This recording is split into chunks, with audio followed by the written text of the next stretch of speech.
I have been asked to be the spokesman for this Allied Expeditionary Force in saying a word of introduction to what you're about to see. It is a story of the Nazi defeat on the Western Front. So far as possible, the editors have made it an account of the really important men in this campaign.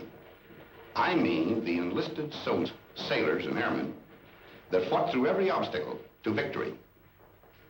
Of course, to tell the whole story would take years, but the theme would be the same. Teamwork wins wars. I mean teamwork among nations, services, and men. All the way down the line, from the GI and the Tommy to us brass hats. Our enemy in this campaign was strong, resourceful, and cunning, but he made a few mistakes. His greatest blunder was this. He thought he could break up our partnership. But we were welded together by fighting for one great cause, into one great team, a team in which you were an indispensable and working member. That spirit of free people, working, fighting, and living together in one great cause, has served us well on the Western Front. We in the field pray that that spirit of comradeship will persist forever among the free peoples of the United Nations.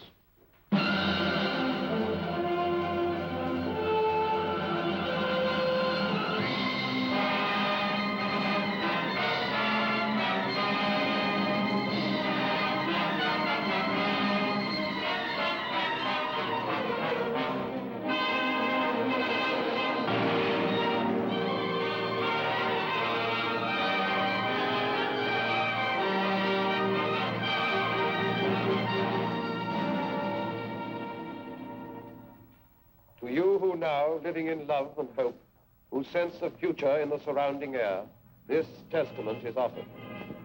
Here you may look on the violent fragments of our age and the once thinness of the little thread that made us then the citizens of freedom. For dark was Europe and the face of man when this began. The nation had gone mad and struck out everywhere the compass knew.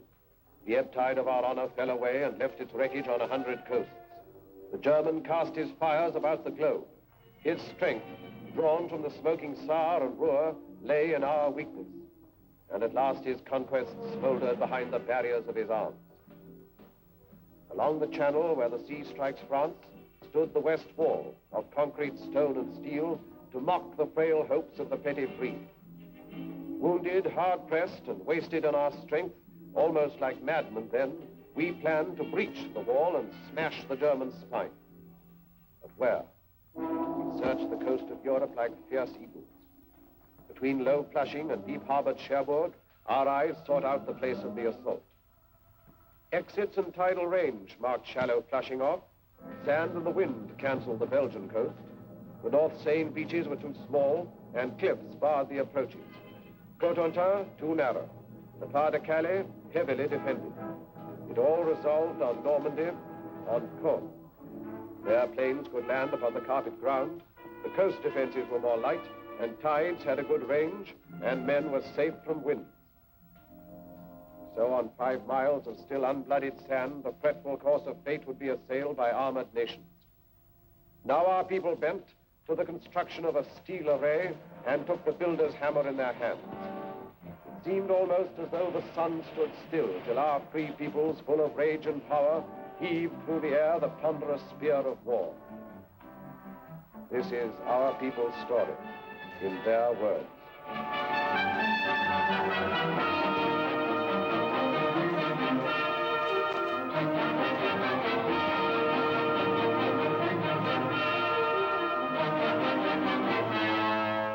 I suppose if the Battle of the North Atlantic hadn't gone right, things might have been considerably different. It was an ugly time for all of us. Merchant ships, naval escort, air patrol. I guess I had my share of bad luck. I lost 3 ships and some good friends.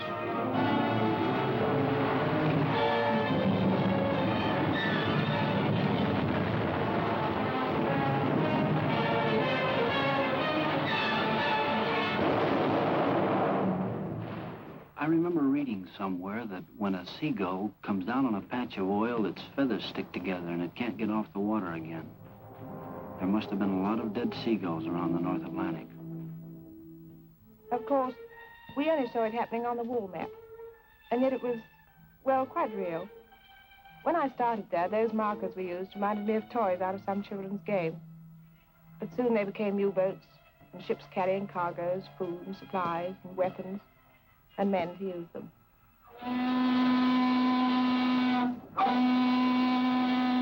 I remember coming over, the worst thing about the trip was you didn't know where you were going. Wherever it was, you'd be a stranger, and nobody likes that. That ship was loaded from stem to stern with sad sacks. Around the third day out, things got pally. Like the fella said, we're all in the same boat. The comic. Finally, we got to Liverpool. They had a band to play us in, an English Army band full of chimes. I'm Dreaming of a White Christmas, they played. To tell you the truth, it was pretty corny. But nobody said anything because, well, you know, it was a nice gesture. Funny thing, on the way over, you felt like you were the whole works. You couldn't help it. But then, all over the UK, you'd see things that made you begin to realize you were just part of a big proposition. All kinds of things.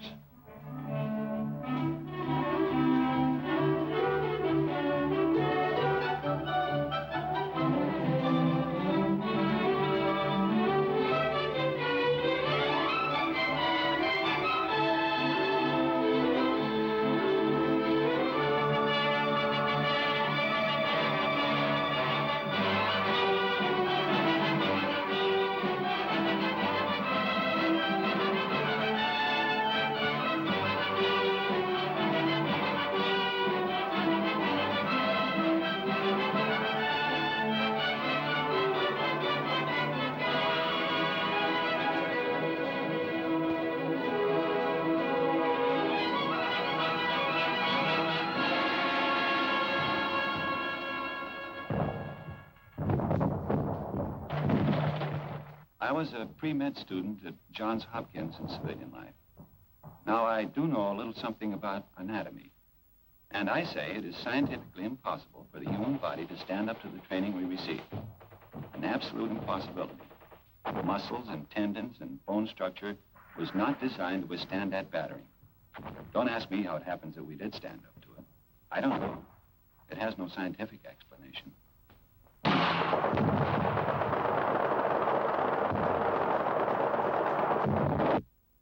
Here, listen to this, out of one of them army pamphlets.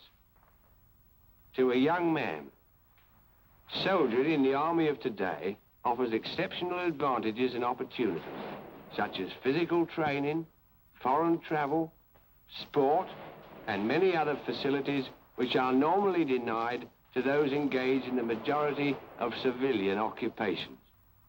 The majority of occupations in civil life become monotonous, to say the least.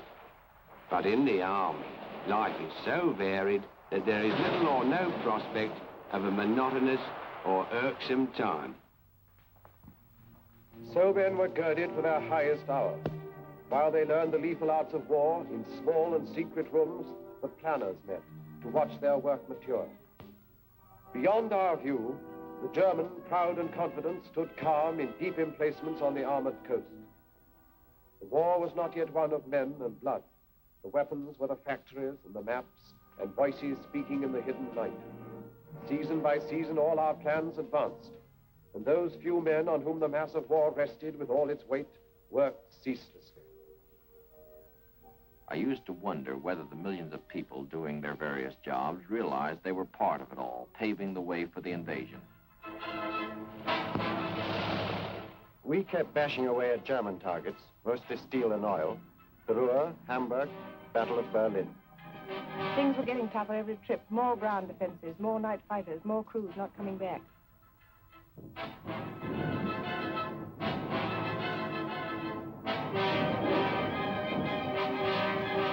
We got away early in the morning.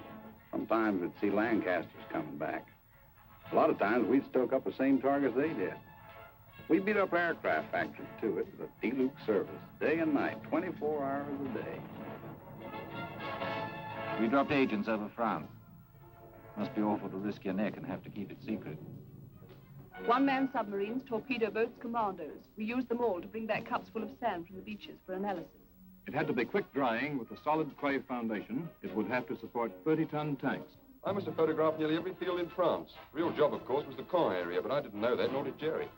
We dropped stuff to the Mackie, arms, ammunition, sabotage materials, and so on. Then went over ourselves and taught them how to use it. We built it to specification, but we hadn't the least idea what kind of a gadget it was. The only name it had was Mulberry. It was vital to know all about the Seine Bay and the tides. And we trained the men to negotiate those tides and landing craft. Wearing down German sea power in preparation for the day. Special study of the weather along the Normandy coast. Miles of wire netting for the beaches. 7,200 tons of petrol per day. With an underwater pipeline to carry it to France. A white star is the emblem of liberation. Triple inoculation for all personnel. New ships pouring from the stocks. Old ships adapted. Listening to the German radio output for fresh intelligence. That was just part of the pre-invasion work. By December 43, the plan itself was set, and we took it to Tehran for final discussion. The three leaders approved the plan. Our Russian forces advancing from the east and invasion from the west. And then the date was set.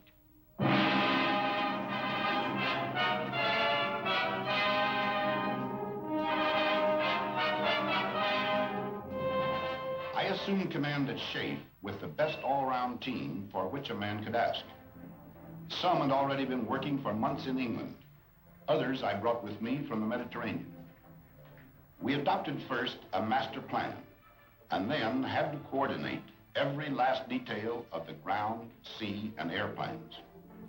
While this was going on, we led off with an air show designed to make the landing points as soft as possible, to batter the German communications, and to make certain we'd have control of the air.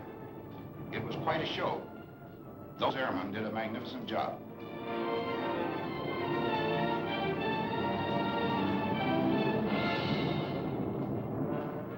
We had Polish, French, Czechs, all sorts in our outfit. They'd natter away in the mess about what they'd been up to. The only word you could ever make out was marshalling yards. Us bombardiers seemed to do nothing but look down on French bridges those days. We used to ask each other, have you cut any good bridges lately? Well, finally, there was only one whole railway bridge left over the Seine between Paris and the sea.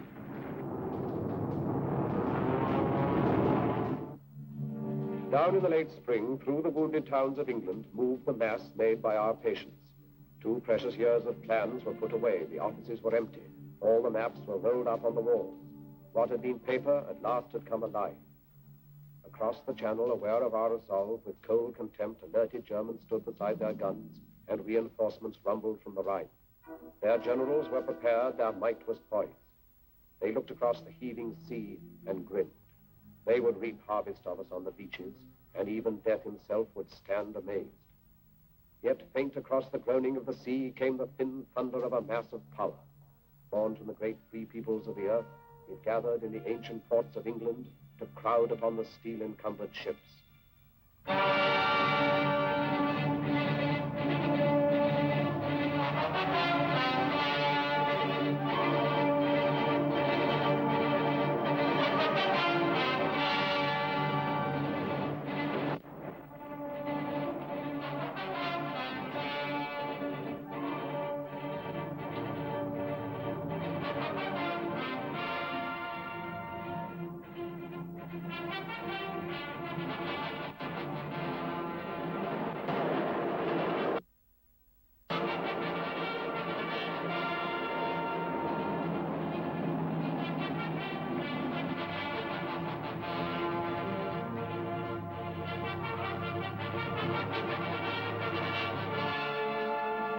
It was a funny sort of feeling marching down to the ships. We'd done it plenty of times before, of course, on schemes and that kind of thing. They didn't tell us this was the big show. Might have been just another exercise. Some of the chaps cracked gags. They wasn't very comic, but we laughed. I think we all guessed. The general feeling was, okay, if this is it, let's get in there and get it over with. Waiting always got on my nerves. Even waiting for a bus, never could stand it. Well, after a bit, our ship found its place in the middle of all the rest of the stuff. And there we stayed, for days.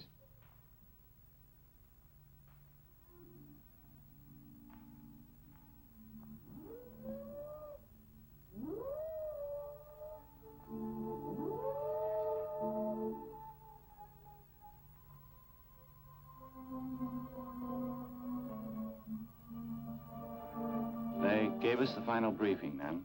We knew what to do and how. They told us where and when. That's a briefing. I listened to every word.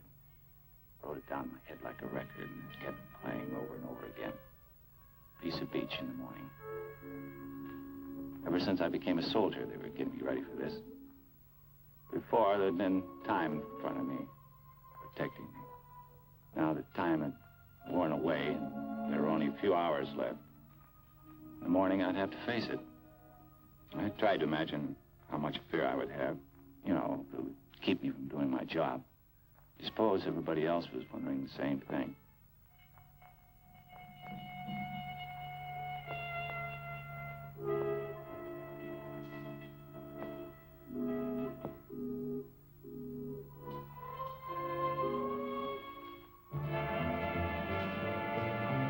Nobody said anything official, but all of a sudden the ship got much busier. And over the amplifier, the chaplain said he'd be saying Mass at 18:30 hours.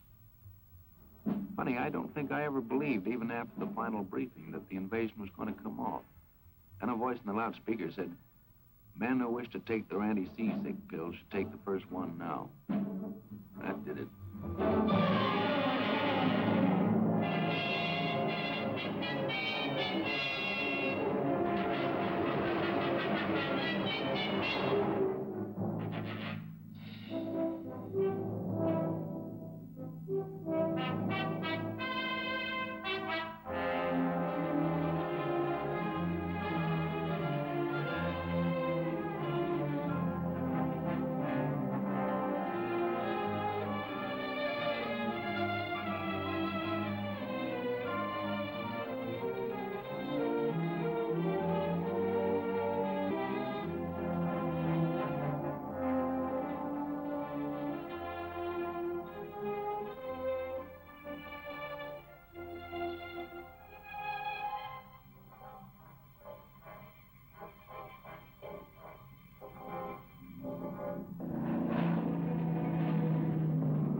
I was tugging a glider, the way we always practiced it, except that I've never been in the air with a whole army before. 3 airborne divisions, the 6th British, and 82nd and 101st American. Just before the glider pilot cast off over the landing zone, I wished her good luck over the radio. It seemed a sort of inadequate thing to say. As Supreme Commander, let me break in at this point to say just a word about the Navy. From the moment of embarkation to that of landing, the full burden fell upon the Navy and our merchant fleets. They had to sweep the mines, bombard the coastal batteries, marshal and protect the transports along the coastline preparatory to landing, and, finally, man the small boats that carried the soldiers to the beach. On that day, there were more than 8,000 ships and landing craft on the shores of Normandy. It was a most intricate task and a vital one for the success of our plans. The courage, fidelity, and skill of the Royal and American Navies have no brighter page in their histories than that of June 6, 1944.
Back in London, only a few people knew. It was a well-kept secret. Around daybreak, we correspondents were called and told to be at the Ministry of Information at 8. Then they told us.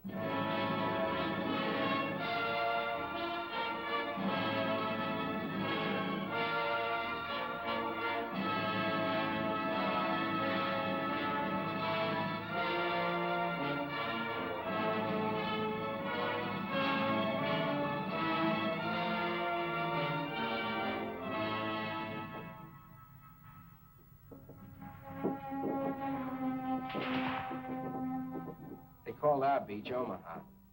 Don't ask me why. I've never been to Omaha, the one in Nebraska, I mean. If it's anything like Omaha, France, you can have it. I understand Omaha was the roughest spot. We lost some good men, took a few prisoners. It was a lousy trade. We've been told what to expect, so it wasn't like a surprise or anything. It just, well, when really happens, it's different. For a while there, we were pinned down, but a lucky thing, the other beaches were going better, so we got a little more than our share of the old teamwork. Navy come in, the air guys, and finally we got moving good. Now, you hear a lot about how long it takes to make battle-hardened soldiers out of green troops. Listen, I got to be a veteran in one day. That day. And so they paved the beaches with their blood and lurched across the dunes and reached the roads. The German parried fiercely. In the depths of rich green pastured Normandy, the 3 airborne divisions, first of all to land, fought lion-like against most grievous odds. And loud across the cratered face of France came German reinforcements.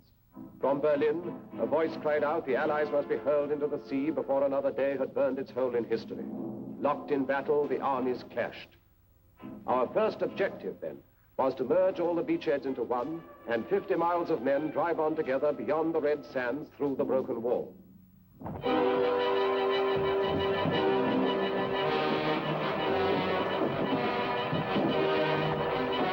Where I was, it wasn't too bad getting ashore. After that, it started. We had to fight for every bloody field. It was the same each time. Crawl on your belly, keeping your backside down like you'd been told. Chuck in a few hand grenades, then rush them. Sometimes they killed us, but we were killing more of them. The trickiest part was the farms. They were regular little jerry fortresses. If we couldn't manage them on our own, then we'd have to wait while the company commander called back for artillery support. The Navy was still with us too, chucking in shells ahead of us. In 3 days, we advanced 7 miles. Then we were told to stand fast and dig in. Next morning, we heard the news. We got it from the BBC. It sounded great. We'd joined up all along the bridgehead. It was a solid line, 45 miles of it. We'd got a foothold. We were in.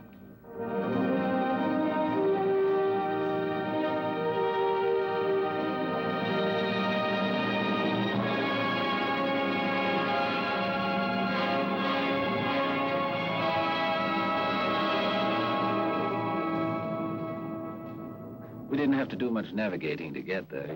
Just followed the convoys. I was doing close support. We waited around, and then the ground troops would whistle us out and told us about some Hun target they wanted removed, and then in we go. We were like taxis on a cab ring.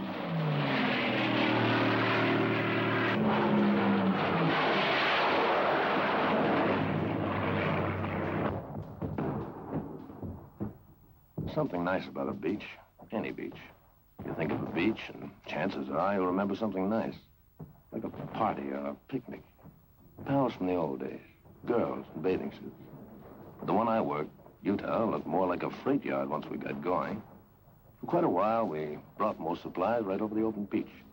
Like we'd practiced it, and like we'd made up as we went along. We worked a 24-hour shift. With ducks, lights, rafts, rowboats, all sorts of Rube Goldbergs. Stuff just kept pouring in. Tanks, trucks, food, ammo, guys, millions of things.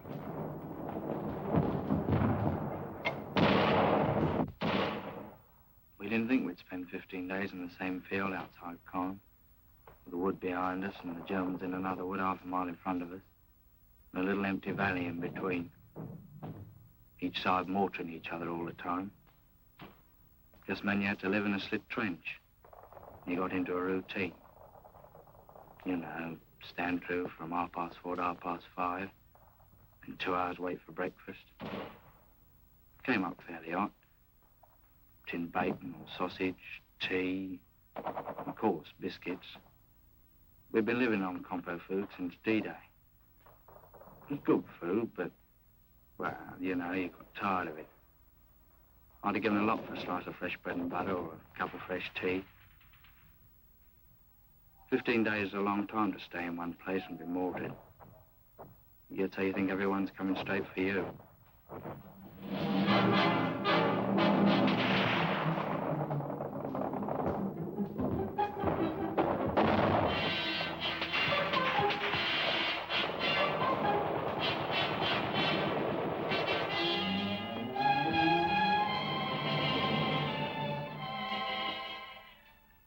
I can remember every case we ever had, especially the first one.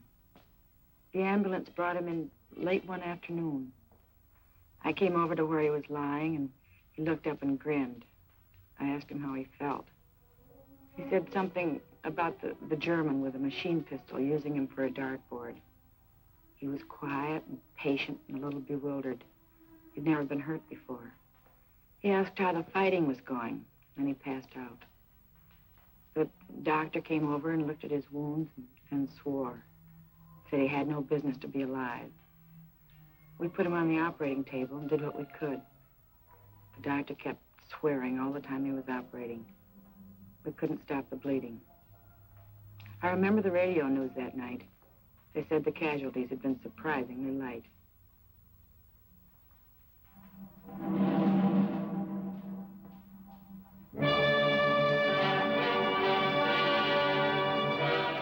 They said the whole thing was dear old Winston's idea. A collapsible prefabricated harbor with everything on it except a nappy. Well, I wouldn't put it past him. It's the sort of idea he would have. It worked in the end. Mulberry, they called it. Well, I felt pretty good about it because I'd watched it grow right from the sinking of the first ships for the out of breakwater. And further along to the west, the Yanks had brought one over, too. Then on D+13, I think it was, an onshore wind started up. Not much at first, but it got worse. Unloading onto the open beaches got very tricky. We heard that over on the Yank section, the other harbor had been put right out of action. And when the wind dropped, old Mulberry looked pretty sick. And up to that time, it was the only bleeding harbor we had. At the green tip of Normandy, the town of Cherbourg lay, a harbor for supplies. Our need for ports was vital as our breath. The German knew our lack and swiftly drew his forces into tight defensive groups so to contest the issue. All our plans turned upon Cherbourg. All our strategy waited upon its empty docks and piers. So the Americans, sent all across Normandy to the coast, swung toward the north, impatient for the port. Through hedge and field, they carved their heavy way.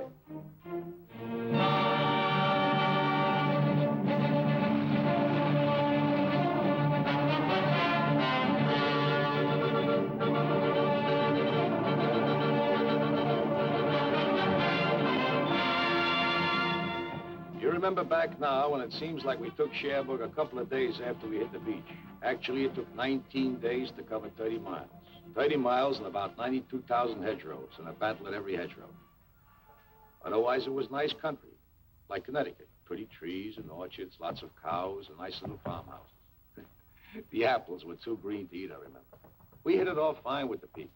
Farmers, nice people. It got tough when we pulled up on the outskirts of Cherbourg. They had great defenses. Then the artillery really carried the ball. For 3 days, we sucked it to them. Sometimes we were pouring in at point-blank range over open sights.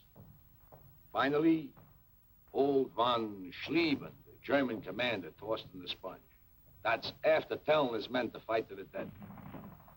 We took Cherbourg on June 25th. Everything was rosy except the harbor we come from. The Jerrys had really smeared that harbor.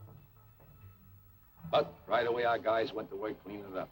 And the way they tore into it, you could see that pretty soon it'd be waiting for us fine. Then, well, we fought our way up the peninsula. Now we'd have to fight our way out of it. And everywhere inside France, we men of the Maquis were fighting too. I was in the north myself. We cut telephone and telegraph and high-tension lines, and eventually, when the Allies landed, we fought in the open. In the Savoy Mountains, our friends held up German convoys. Well, it was a little easier in the mountains. Boche reinforcements were delayed for many days. Factories and bridges would frequently disappear. But the price we paid for it was frightful. In the village of Oradour alone, the Germans slaughtered 1,100 out of the 1,200 population, and the place was completely burned. They were accused to have ambushed German troops. Every house was destroyed. Women and children died in flames in the church where they had been locked. Yes, the price we paid was very great, but our job was done. Caen is a town through which the easy Orne ripples its slow way to the waiting sea, capital of Normandy. And here the British struck a stone wall of Germans. This was no Cherbourg advance, a knife thrust through the fields, but rather was the grinding of a drill, inch by inch forward. Here it was the German feared a quick breakthrough to the River Seine, and here it was he massed his army's best, 10 of the 12 divisions of his armor, paratroops, SS men, the young, the cruel, against the veterans of Alamein. We wanted him to fight here and to hold the battered ground, because the future plans depended on him standing where he was. At Caen, the dust was diamonds. Every foot of ground was priceless, for by mid-most summer, Caen was to be the pivot of the war.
Was the first decent-sized town we had taken, but there wasn't any celebration because we knew nothing had been settled.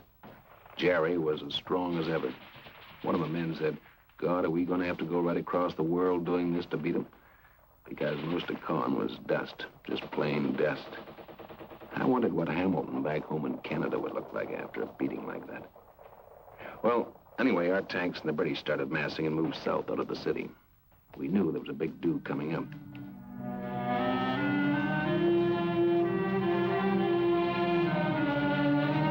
The show for us began south of Caen, where the Poles joined up with us.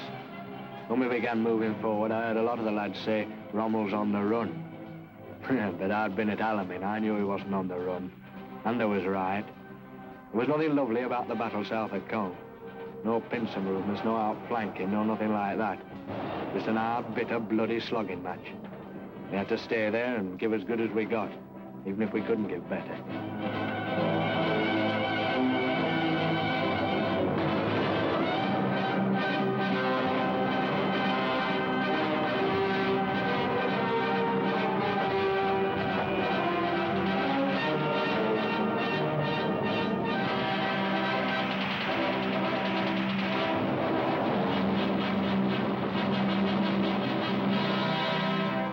Beyond the rubble and the dust of Caen, the Empire troops kept up their endless pressure. The German did not dare to disengage, but fought with all his cunning and his strength, still unaware of what we planned for him. West by St. Lo, the base of his defense, Americans were poised and bent to fire an armored arrow that would set alight the flame of freedom through the whole of France. But till St. Lo was seized, the arrow waited.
1 minute it's quiet with the birds singing.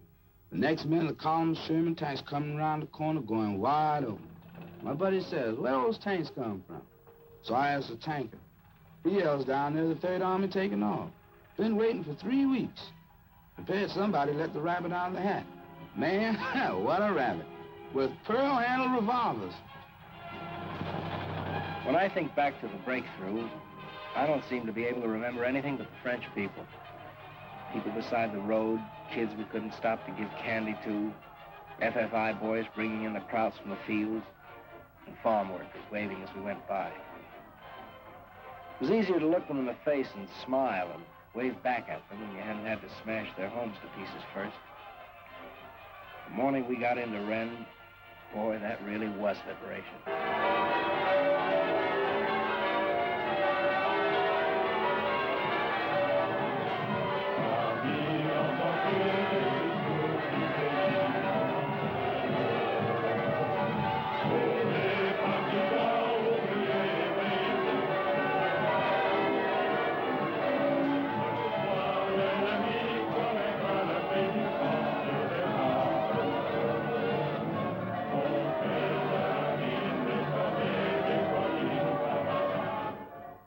At Rennes, American armor planned to drive east and northeast, and thus surround and take the German corps divisions in the rear. The foe laid plans to stop the arrow dead by cutting its supply route at the point where it stretched narrowest along the coast. So a great force exploded toward Mortagne, hoping at Avranches to achieve the sea and drag our hopes down to the smoking ground.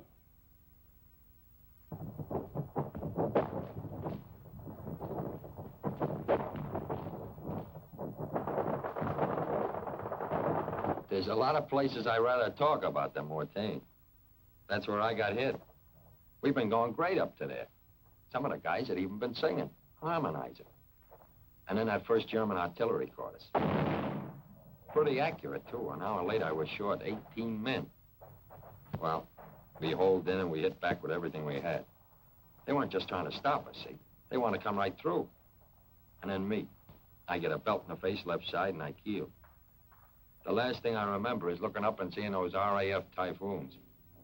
When I heard them screaming up ahead, I thought, geez, I'm glad they're on our side.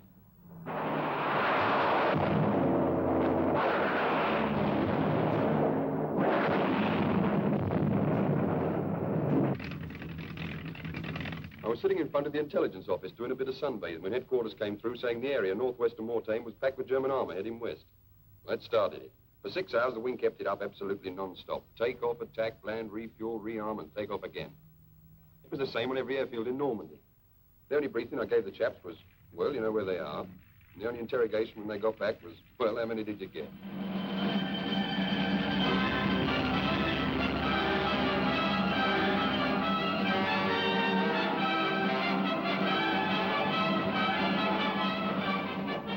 Three days it lasted. Every kind of soldier was in there and every weapon. For me, it was just eating and smoking and loading at 105. No sleeping.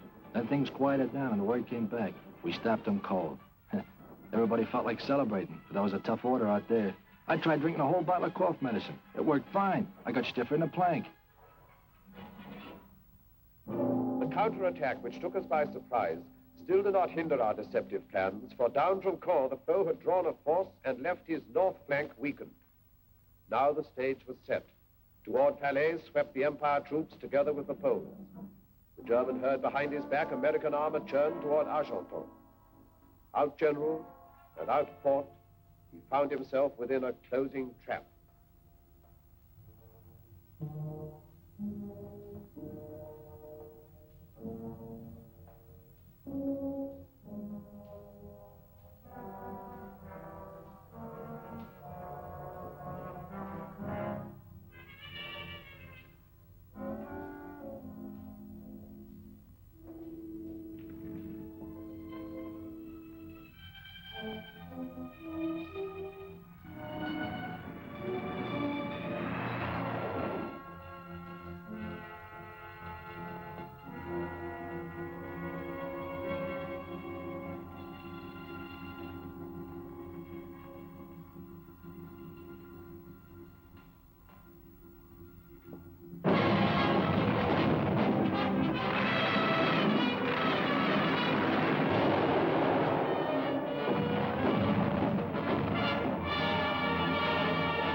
I've covered them with the gun down to the clearing station. Thousands of them, and all kinds. The tough ones with the smile froze stiff on their faces by shell fire. And the plain Joes that had too much were ready to tell you that. And their poker-faced officers that never lost the poker-faced look.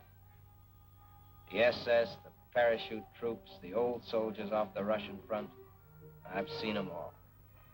The Hitler youth babies looking like they walked out of Lincoln High. Expert killers.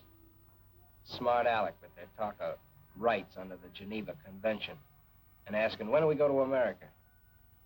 And the other guy who crawled out of a hole with his hands up, all through and talking too much. Ready to swear he hated Hitler all the time.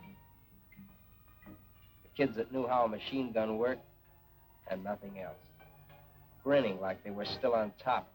They could hardly hold that trigger finger still. Middle-aged guys wanting to tell you about the wife and kids. You'd let them. And they were through killing when I saw them. And through getting killed, too. Some of them thought they were lucky, and others didn't. Dutchman on the Place de la Concorde and began the battle for the city. After that, it seemed the French flag was hanging from every window. All the flags were made of curtains, old dresses, rags, everything, it didn't matter.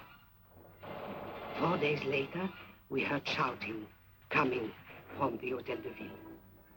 We started running. Me, my husband, everyone in our house. As we ran, people were screaming. The French army had arrived. When we got to the Place de l'Hôtel de Ville, we saw it was true. I kissed my husband because he was crying. Oh, it's funny, eh?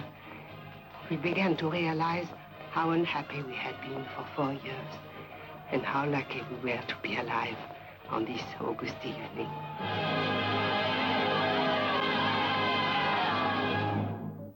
The great pursuit was on. At last, the Battle of France was ending, when all suddenly another D-Day stunned the shaken foe. 2 armies struck, American and French, along the broad-beached southern coast of France. Then north, the 2 new armies rolled like waves to join the forces moving on the right. Beyond the Seine, where from 100 sites the Germans launched their flying bombs and brought death and destruction on the English towns, our valiant armies went about the task long since assigned them. Toward the Reich frontiers, Americans advanced. Against the ports hugging the Channel, garrisoned in force by desperate foes, Canadians were sent. And in a thunderous sweep, the British armor surged toward a waiting Brussels.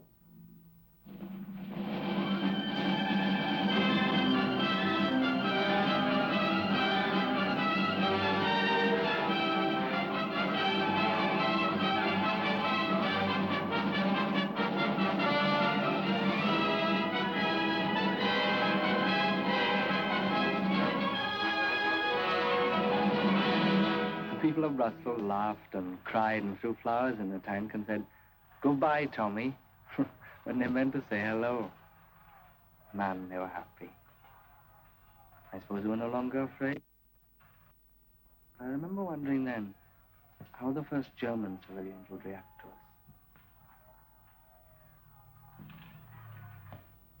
us. I remember one day we were coming across a big flat field. Didn't look like nothing special. I hopped a barbed wire fence, and the guy says to me, "Guess what?" So I says, "What?" So he says, "You're in Germany. There's a sign over there says." Then like a dope, I thought, well, it won't be long now. I want to quit over the fall of Paris and Tim Bob on Brussels. And I had a fiver on it being over by October the 1st. I remember the point system for getting out of the Army came out about this time. I began to think of that great chalk-striped double-breasted suit in the mothball. I was in the 7th Army coming up from the south of France. One day the lieutenant said, "Take a ride with me. I got some prisoners for you to guard." "How many?" I says. "About 20,000, he said. A whole German division had surrendered." We Canadians were advancing in the north. And one day we came across a thing I'd never seen before. I guess it's a flying bomb site, the officer says. Well, that really made me feel good. The prisoner told us the newest Jerry gag. If an aircraft shows up white, it's American. If it shows up dark, it's British. And if it never shows up, it's the Luftwaffe. Every time they sent me along to set up a forward switchboard and I got my earphones on, I found out that the rear switchboard had leapfrogged 5 miles ahead. I wrote to the old man in St. Louis. He owns a men's store. I told him he better cut prices on GI neckties and socks if he didn't want to be stuck with a lot of military apparel. Someone asked the Sergeant Major what he thought the chances were for a spot of leave. Don't you worry about leave, lads, he says. We've got the Japs to finish yet. Regular soldier, of course. Keen. It was a terrific feeling crossing the German border. We were sure nothing could stop us.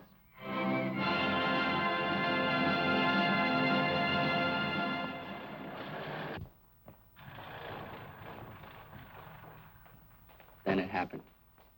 Just outside Metz, we ran out of gas.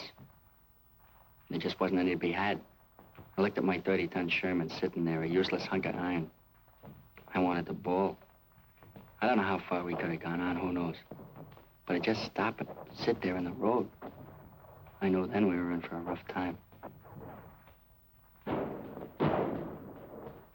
When we took Aachen, the rations were short and mostly K rations at that. But we ate. Then we started to run low on ammo. Well, that was serious. You can't kill a man with K rations. At least I never heard of such an instance. From Antwerp to the Belfort Gap, our drives came to a stop. We could not then proceed until we had a port through which supplies could reach our armies. Crouched beside the quays, the German suicide garrisons held the port so sorely needed. When the German port strategy became apparent, we had to move swiftly to counteract his plan. We captured Cherbourg in a mighty rush, but he hung on to other harbors, and when he couldn't do that, he destroyed them.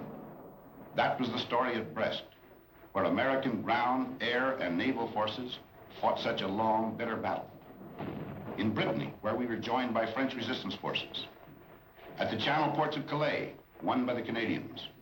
Le Havre, captured by the British. Dieppe and Boulogne, Canadians. And Dunkirk, besieged by the Czechs.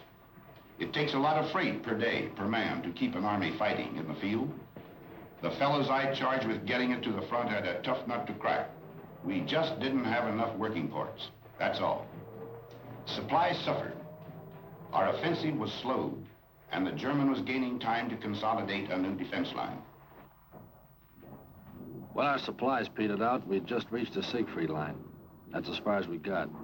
We went through the first part easy, Dragon's Teeth and stuff like that. Then we hit the pillboxes, forts, obstacles, hidden positions. It was like going into one of those joints in Coney Island where you get lost. But instead of mirrors, they had guns. With supplies, maybe we could have cracked it then. Maybe not. I don't know. Frontal assault upon the Siegfried line was for the moment fatal. There, encased in trench and pillbox, lurked the German power. A hydra 100-headed, still unslain. And all the cunning of 1,000 years of war had gone to mold its walls of steel. Yet every line must somewhere have an end. In southeast Holland, nothing lay between the British army and the German plain except 2 rivers and a town. And so we made our plans. To send an airborne army down to seize Eindhoven and the bridges at Nijmegen and Arnhem. Then to hold them for the force that would sweep up like thunder from the south. Thus, where no line existed, would the Rhine at last be crossed in force. I was to jump last at Arnhem, so I sat right forward by the window. I could see nothing but blue skies and Dakotas with the fighters up topside like midgets. One of the boys was reading a newspaper. He showed me a funny piece in it. I couldn't laugh. The coast of Holland came along before I was ready for it. Someone yelled, "Running up now." We got to action stations. I remember thinking, what a bloody bit of bad luck to be bumped off now when the war's nearly over.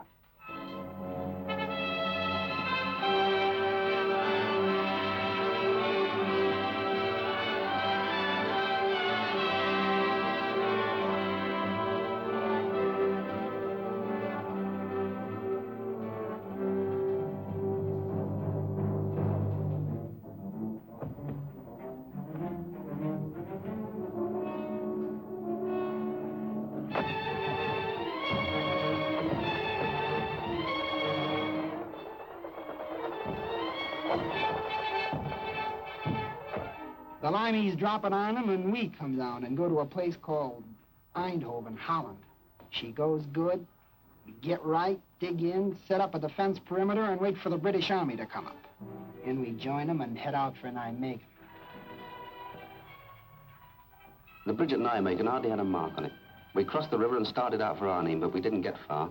The Hun knew as well as we did that we'd got to get through, and he put in everything he'd got. That was the worst I ever struck. Knowing our men were there waiting at Arnhem, and we couldn't get to them. At Arnhem, we got ourselves well dug in, us and some of the posts. We were short of ammo and food. That was our main worry. I'll never forget those supply dropping missions. The way Jerry let loose at them and the way they just came straight on into it.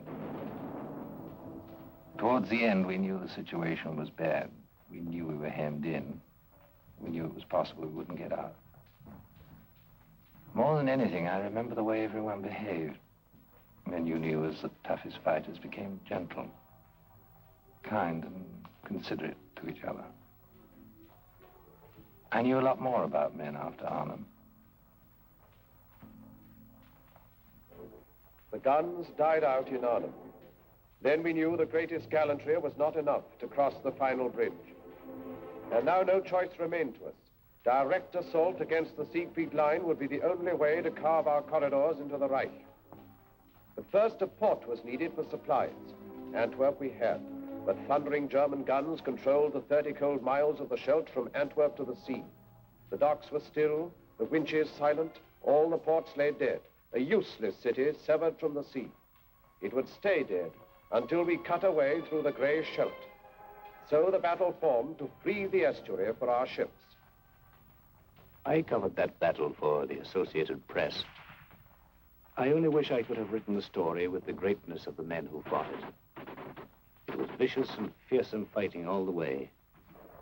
The Canadians and the Poles clearing the south bank of the river, the Royal Navy and Marines and Norwegians charging knee-deep in blood and water into the mouths of the 9-inch shore guns at West Capelle. It was the kind of fighting that makes legends. And the minesweeping of the Scheldt afterwards. It was the greatest operation of its kind in history. The cost of that first ship into Antwerp harbor was the lives of thousands of our bravest men. I reported it as well as I could, but their memory deserves more than words.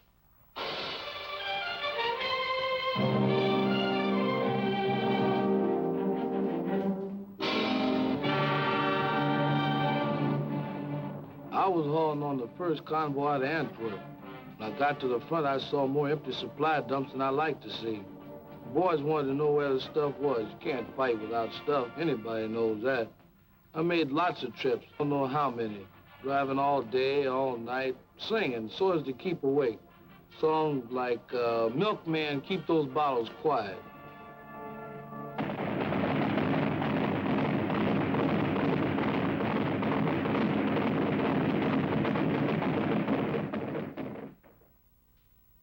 My job was to see to it that they had a new toothbrush and a cot, maybe a book to read when they came over from the east bank to the west bank of the Moselle for a little rest.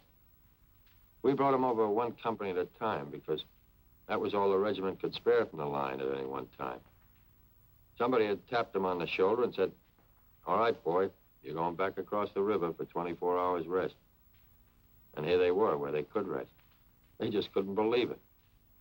Here they were for just 24 hours without war. Everything was down to essentials, counted out like dollar bills through a teller's window. One night's sleep, one day's hot meals, one clean change of underwear, one clean pair of pants, one shave, one hot shower, one movie. I used to wonder what was the best of that day. Was it the chance for them to write home, a hot shower, or that long-legged girl on the screen?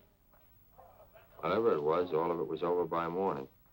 They were going back with their one clean suit of underwear, the hot shower, the clean shave, and the good night's sleep. Back across the Moselle to their holes in the ground and the shells.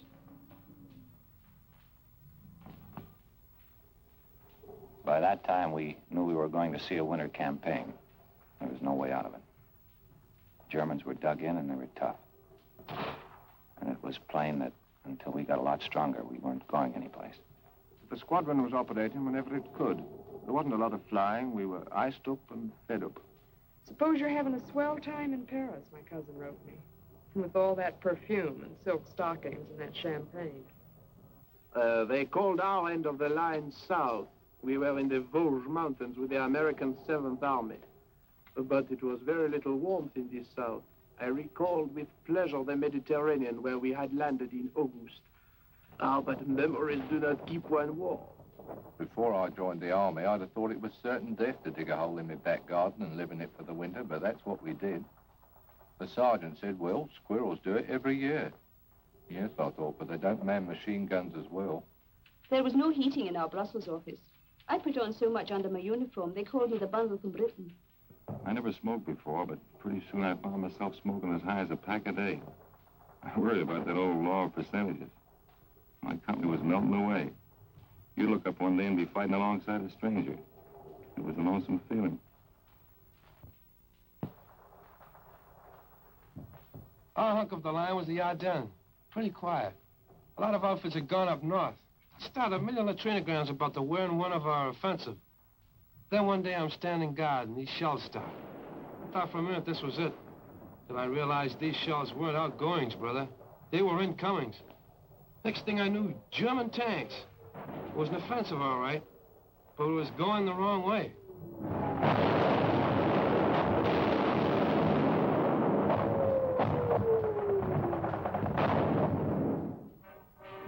The offensive we were mounting to the north was suddenly forestalled and set aside, as through the rugged, thinly held Ardennes, von Rundstedt's truck.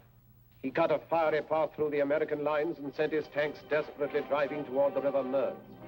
The night of fog and pale December frost saw the beginning. None foresaw the end. He aimed for Antwerp's harbor through Liège, and all our plans held fire while we bent our strength to curb the Germans in the Bulge.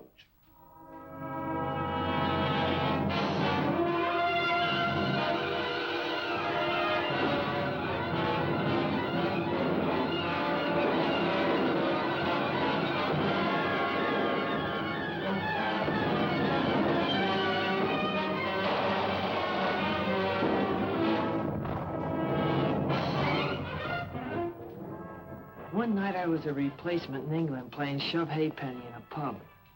The next day they shoved me in an aeroplane, and that night I was fighting Germans and being kicked around. I don't know about the other outfits, but mine was being cut to ribbons. They were dropping all around me.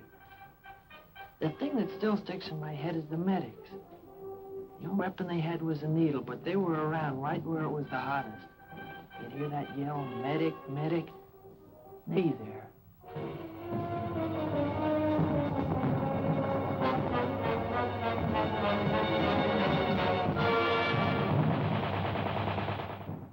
Our whole division got a presidential citation for what happened up at Bastogne. Even me, just a cook. I'll never forget that old lieutenant running into the field kitchen and hollering at me if I had any idea how to operate a bazooka. I said no, and he said, well, you're going to learn now, son. I did, and I'll be doggone if in the first shot out the barrel I didn't get me a Jerry tank. Got interviewed later by Stars and Stripes. They said it was a crackerjack story. I tell it at the drop of a hat. We've been up north where things were a bit static, so we were quite glad to be moved down to the top side of this bulge. Coming down through Belgium, we noticed how scared some of the civilians looked. Natural, I suppose. We were held in reserve for a week, and then they sent us into action.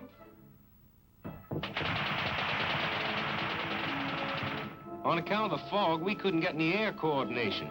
You sure miss it bad when you've gotten used to it all the way since D-Day.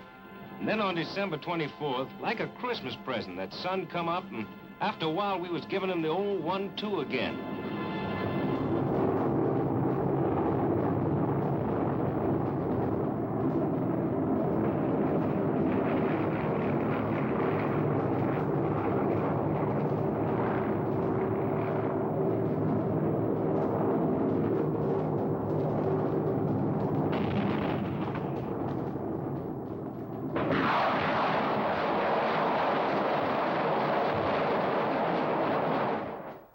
We stopped them dead, finally. It cost us plenty of men, but we stopped them. And we started moving ahead again. The rest of us.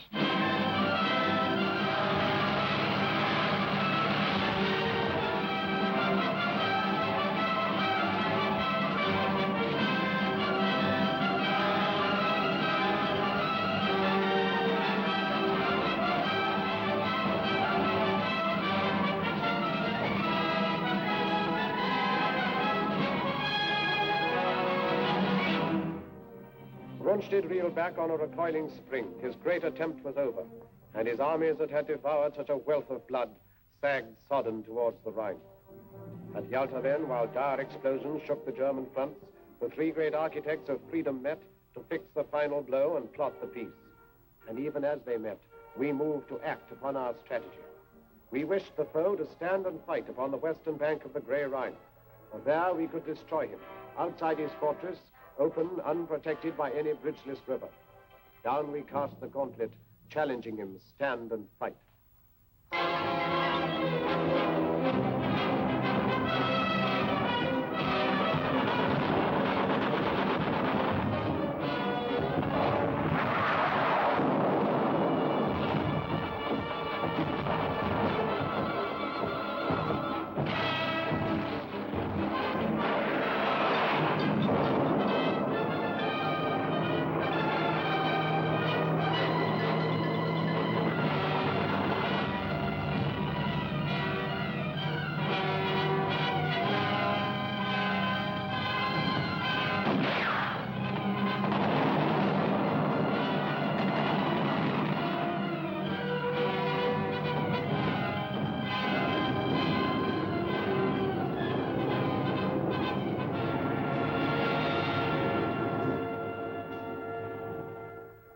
We were attacking in the north with the Canadians, round about the Reichswald forest and Dutch frontier area. It was wet and filthy. They nicknamed our army commander Admiral Creeler. Well, anyway, the enemy put up some very stiff opposition. But actually, this was just what we'd hoped for. It showed that Jerry's emotions about fighting for every foot of his beloved fatherland were getting the better of his sense of strategy. And every German killed on our side of the Rhine was to make it easier for us on the further bank. And a lot of the Boche were killed, I can tell you. Reichswald was the bloodiest show I've seen in this war.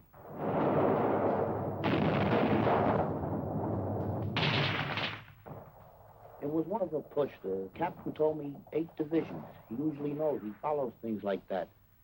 I was with the outfit that took Mönchengladbach, I think you say it. There weren't many civilians in the streets, and even the ones that were there we weren't supposed to talk to unless we had to. There was a $65 rap for fraternization. I wonder how they happened to figure out that number. I mean, why 65? We could see the Cologne Cathedral a long time before we got there. That tower was our objective. It was on the Rhine River. We went fast, and by the time we got into town, there wasn't too much fight left in it. Cologne was mangled, all right, but there were still a few buildings standing. I was sorry. I thought of those French cities, flattened. Anyway, we got our objective. Now we had to cross that river. I thought they must be very short of men when they put us sailors into battle dress, lugged the assault boats on the trucks and sent us across Belgium by road. We talk about silent service. I'd never been sick at sea, but I was sick as a dog on the road. When we reached our destination, I was feeling lousy, longing for a breath of sea air, and found the whole bloody landscape under a stinking smoke screen. Like London it was. The next day we got up to the Rhine. It was good to get a glimpse of the water again.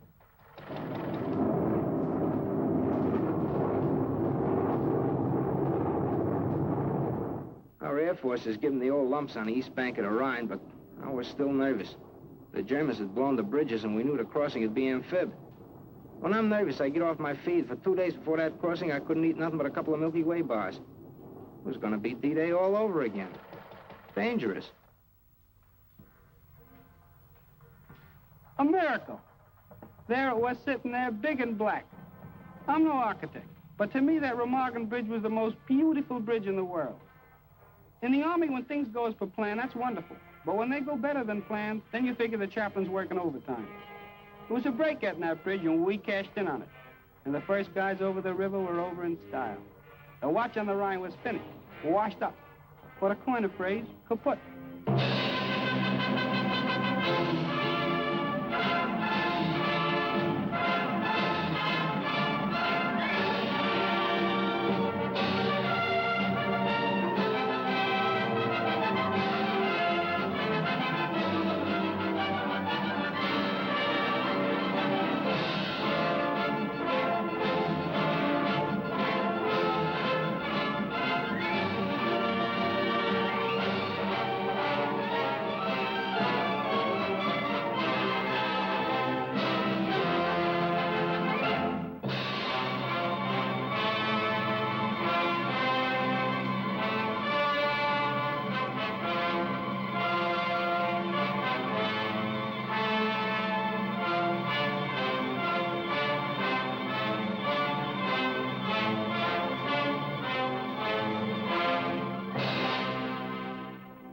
We got across okay and everything was going fine. But suddenly I gets detailed to guard some German prisoners.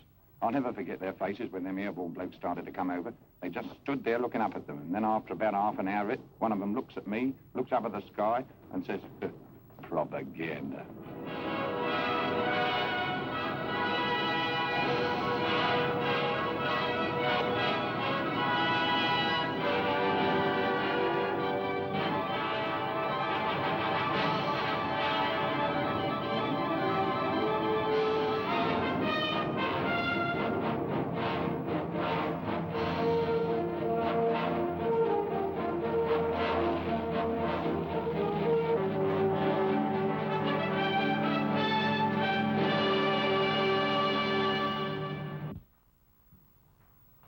Pocket was the first big objective across the Rhine.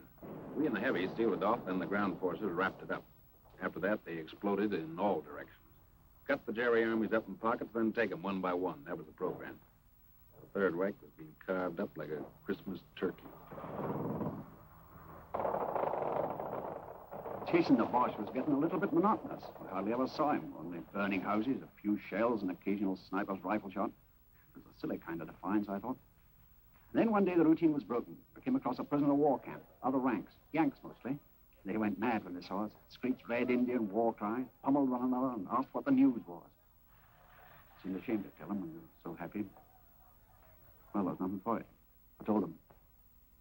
President Roosevelt died yesterday afternoon. We should have held them quieting down. For once in this campaign, they all felt as though they'd suffered a major defeat. I'd have liked to have stayed there, talking to them, trying to cheer them up. But we had no time to lose. Jerry only had a few hundred square miles of earth left to scorch. Our job was either to hurry him up or scorch it for him.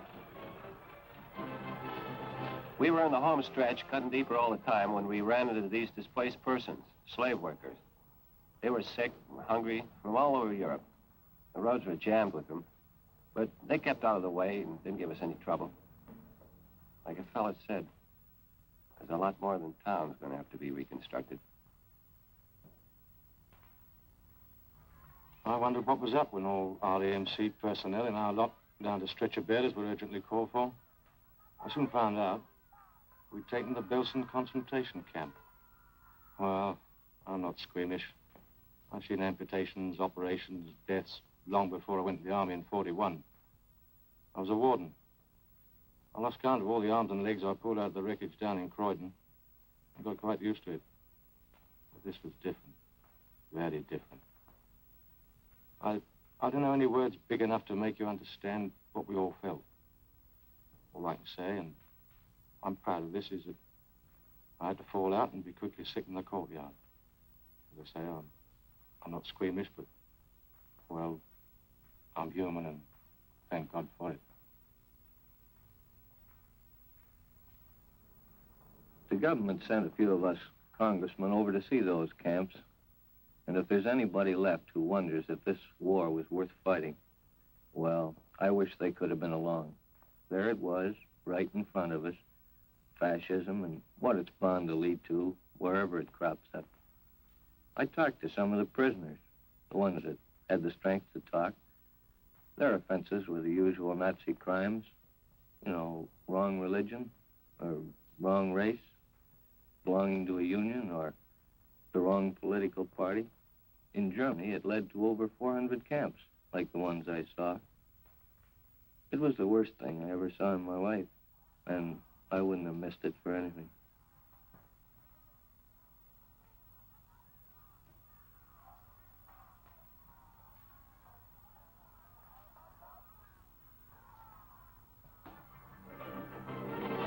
When an army gets to moving in a hurry, that's where air transport comes in. We've been flying in the stuff along with the British Transport Command since D-Day. And towards the end, they seemed to be moving faster on the ground than we were in the air. As pocket after pocket of the foe fell, our hopes rose higher than the soaring flames that marked the broken towns of Germany. In Italy, 1 million prisoners came in, as with a single sudden blow, the German power was smashed. Then our tanks drove through the southern mountains, where the foe had hoped to make his furious final stand. The Russians took Berlin and cut the heart from Hitler's empire. And he himself who planned to rule the earth from pole to pole vanished like smoke among the falling walls. Upon the green banks of the River Elbe, we waited for the East and West to meet.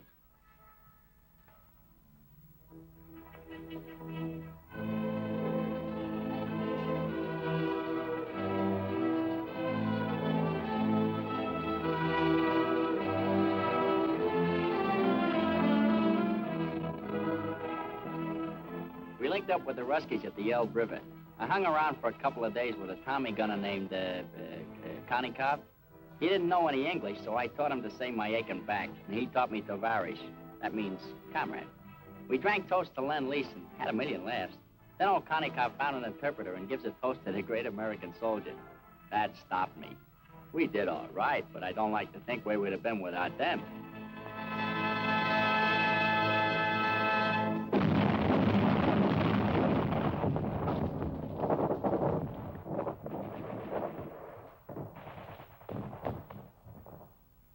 We were going towards the Danish frontier, Bremenfeld, then Hamburg. The rot was setting in. 1.5 million surrendered in the north. The fighting was nearly over, and our job was beginning. We'd been training a long time for the administration of Germany, and we were prepared for plenty of trouble. Sabotage, passive resistance, or perhaps something more violent. You know, werewolves in sheep's clothing. But as it turned out, most of them were docile and did what they were told. They seemed healthy, well-fed. Their disease was in their minds. A German woman, looking at what was left of her town, said to me, "If only you'd given up in 1940, none of this need have happened."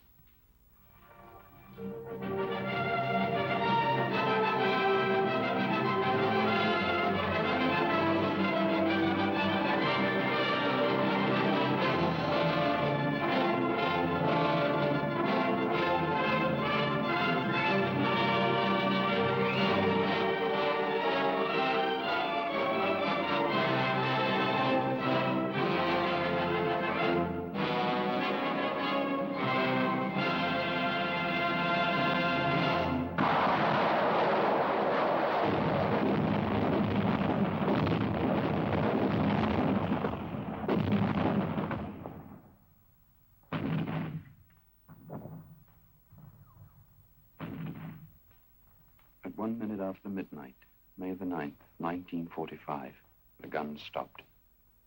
D plus 337. Now it starts. All the arguments about who won the war. Well, here's what I say.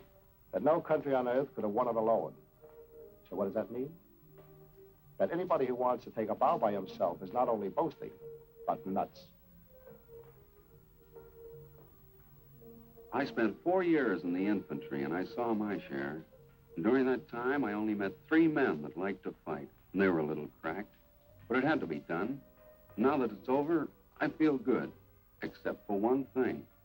All this talk about World War III. These big pessimists that talk so easy about another war just didn't see this one, or enough of it. We watched them bringing in some high-out prisoners, quite ready to be friendly, some of them. I was thinking of fellas I'd known who'd bought it. Crashed, shot down, missing. Right through from the Battle of Britain.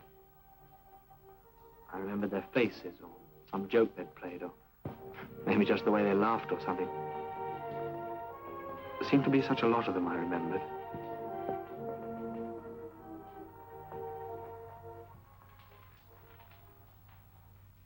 To the victor belongs the spoils. That's what they say. Well, what are the spoils? Only this. Chance to build a free world, better than before. Maybe the last chance. Remember that.